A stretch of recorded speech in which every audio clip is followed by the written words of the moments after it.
वंदे मातरम साथियों, आपका स्वागत है हमारे YouTube चैनल ग्रीन ऑर्गो फार्म में। हम आप लोगों के बीच में फसलों से संबंधित बीमारियों के बारे में,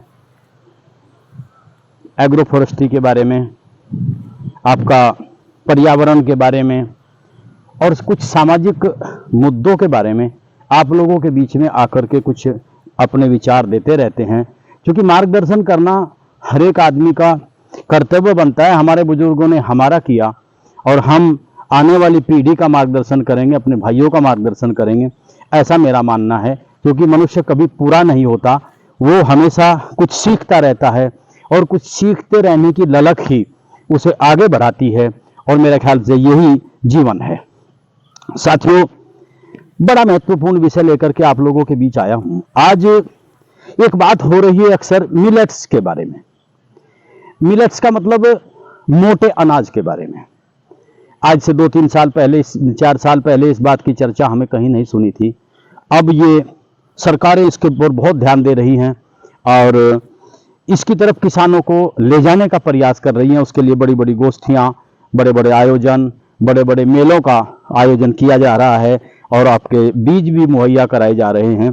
तो इस पर थोड़ा प्रकाश डालने का मैं प्रयास करूंगा।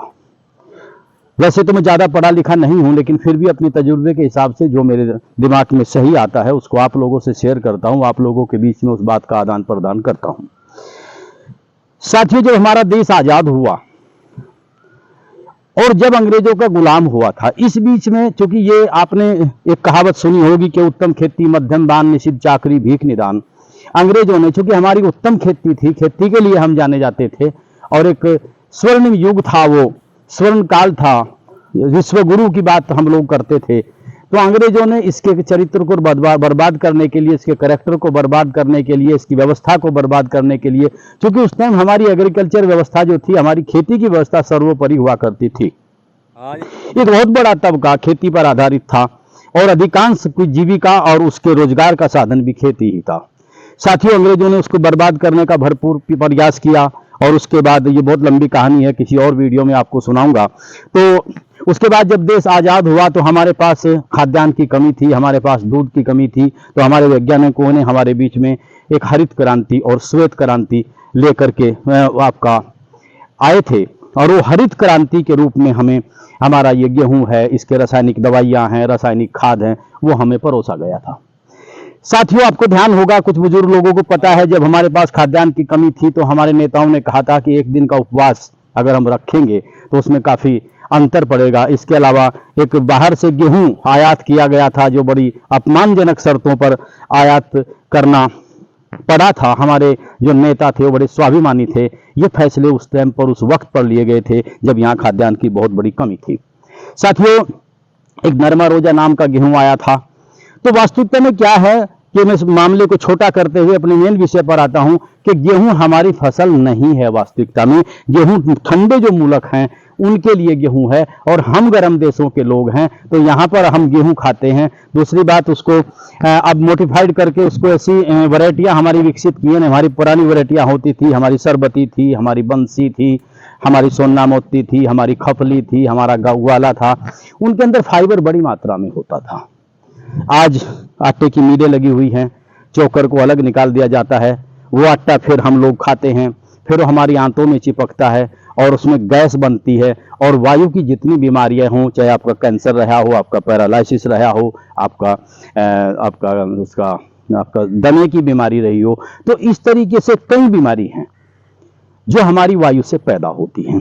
तो आज हमने उत्पादन बहुत कर लिया, खाद्यान्न हमारे पास काफी मात्रा में उपलब्ध है, तो आज थोड़ा सा सोचने की जरूरत है, परिवर्तन की जरूरत है, आज जनता के भले के लिए जरूरत है। तो आज इस बात की आवश्यकता सरकारों को हुई कि मिलेट्स का प्रयोग किया जाए। साथियों, हमारे पास मक्का होता था, हमारा देसी मक्की जिसको हम बोलते थे, आज उसमें भी व्यवधान पैदा हो गया। हमने जहां से मक्का का बीज मंगाया वहीं से उसका सुंडी का लार्वा आ गया। आज वो सुंडी इतनी खतरनाक है, अगर हम लोग मक्का बोते हैं तो उसको पहले ही खा लेती है, नहीं तो उसको बहुत दवाइयों की जरूरत पड़ती है। साथियों, मक्का हमारी फ्री की फसल थी, हमारी देसी मक्का हुआ करती थी। मक्की के साथ साथ में हमारे पास कंगनी हुआ करती थी, हमारे पास मंडवा हुआ करता जिसको रागी बोलते हैं, हमारे पास सामक थी, कोदो थी, काफ़ी फसलें हमारे पास थी जिसको हम खाया करते थे और हम तंदुरुस्त रहा करते थे। चना हमारा अपना होता था यहाँ पर। साथियों, विकास की तरफ हम लोग बढ़ते कई बार हमने जिक्र किया है कि विकास के नाम पर हम लोग विनाश की तरफ बढ़ते चले गए। आज इस बात की आवश्यकता हुई कि हम मोटे अनाजों की तरफ बढ़ें, उसमें लागत भी कम आती है, उत्पादन अच्छा होता है, स्वास्थ्य के लिए बहुत बढ़िया है। साथियों, हमारा सिस्टम था उसको हमने बदल दिया। पहले हम यहाँ पर गन्ने के किसान हैं, पश्चिमी उत्तर प्रदेश सहारनपुर मेरा डिस्ट्रिक्ट पड़ता है और यहाँ यमुना हरियाणा और यूपी का यहाँ पर मेल है और आपका यमुना का किनारा है। बहुत आयत में यहाँ पर गन्ना पैदा होता है। हम लोग अपनी शक्कर बनवाते थे, अपना गुड़ बनवाते थे, हमारी राब बनती थी जिसको काक भी बोलते थे, उसकी फिर हम खांड निकलवाते थे। उस खांड को फिर कारीगर आते थे जिसको हम हलवाई भी आज कहते हैं, वो उसका बूरा कूटते थे। जब हमारे यहाँ शादी होती थी, कोई फंक्शन होता था, कोई त्यौहार होता था, उस बूरे को हम लोग खाते थे और हमारे देशी गाय का घी होता था और उसमें से एक महक आती थी, एक स्वाद होता था। तो साथियों, वो चीज़ हम लोग परिवर्तन करते चले गए, विकास की तरफ बढ़ते चले गए, विनाश की हमने अपने गले को लगा लिया। साथियों, आज आदमी बीमार है। बड़े दुख की बात होती है जब पता लगता है कि माँ के पेट में बच्चा और बच्चे के पेट में कैंसर। साथियों, हमने वैज्ञानिक दृष्टिकोण से हर चीज को देखा। हमने धान की अलग अलग वैरायटियां बनाई, उसमें हमने इतना शुगर हमारा हो गया कि शुगर का मरीज, ये भी वायु की बीमारी है, आपकी शुगर की जो बीमारी है, डायबिटीज की बीमारी है, तो शुगर वाले उसको नहीं खा सकते। साथियों, एक सांठी का चावल होता था, मेरे पास आज भी उपलब्ध है। सांठी की पौध नहीं लगती, उसको सीधा लगाया जाता है, उसमें बहुत आयत में कैल्शियम होता है, वो शुगर फ्री होता है। जब हमारे यहाँ पुराने जमाने में हड्डी टूटती थी तो हड्डी उसको जोड़ने के लिए हमारी माताएं, हमारी दादी नानी अलसी के और सांठी के लड्डू बनाती थी जिसमें बहुत आयत कैल्शियम होता था। आज की जो आर्टिफिशियल कैल्शियम की गोलियां हैं उनसे आपके गुर्दे में, आपके पित्त की थैली में पथरी हो जाती है। तो साथियों, बड़ा साइंटिफिक वो हमारा युग था। हमारे बुजुर्ग बहुत साइंटिफिक थे, कुछ कहते हैं कि अनपढ़ थे, गंवार थे, नहीं। ये बात आज साबित करती है कि वो साइंटिफिक थे। जो चीज उन्होंने उस टाइम बना करके तैयार की थी, बताई थी, आज वो सटीक बैठती है और आज का विज्ञान जो है इस बात को मानने लगा है कि वो बात सच्ची है। गाय के बारे में उन्होंने कहा था कि गाय भी यही है और गाय हमारी माता है। माता का मतलब ये जन्म देने वाली नहीं है। गाय ना रूखा खा ना बूढ़ाबा, ये गाय का वादा था।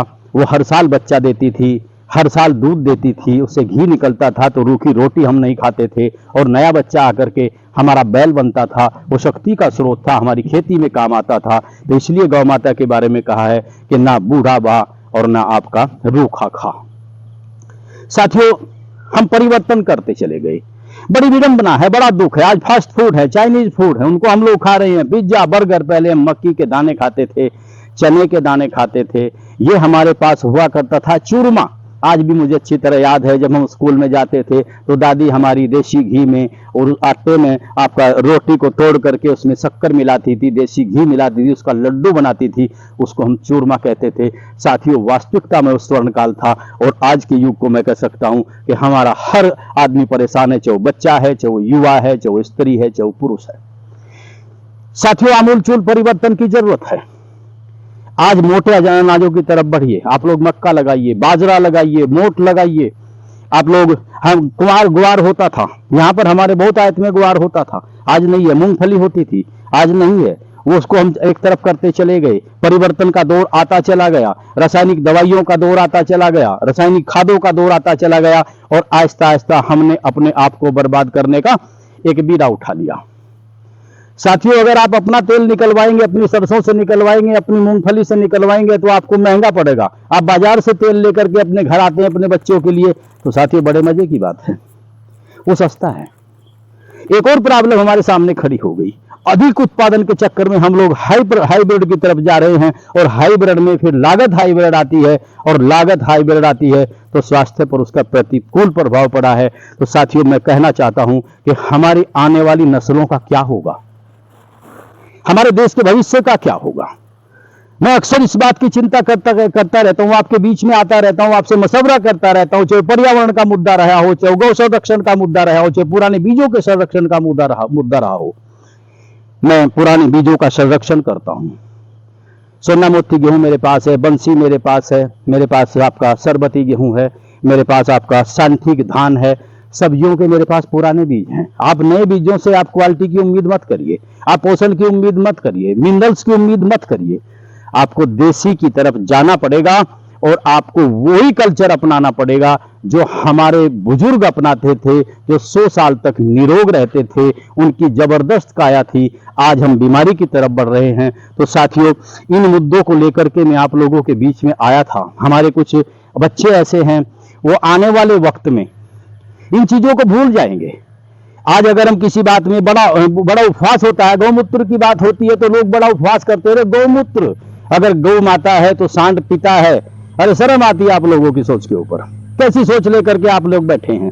जब ये थ्रेसर नहीं थे, जब ये गेहूं निकालने की मशीन नहीं थी, तो आप गेहूं कैसे उठाते थे, चना कैसे उठाते थे? उनके ऊपर बैल चलते थे, गोल गोल घेरे में उनके ऊपर बैल चलते थे, भैंसा भी चलता था। उसका टोटल मूत्र, आपकी पैरी उसको हम बोलते थे, उसमें जाता था, आपके अनाज में जाता था, कई बार गोबर भी जाता था। उसको आप लोग उड़ाते थे, उड़ाने के बाद तब भी वो आप लोग उसको खाते थे और तंदुरुस्त रहते थे। सर्वे करिए आप इस बात का, कितने लोग उस टाइम वायु की बीमारियां, कितने मरीज थे।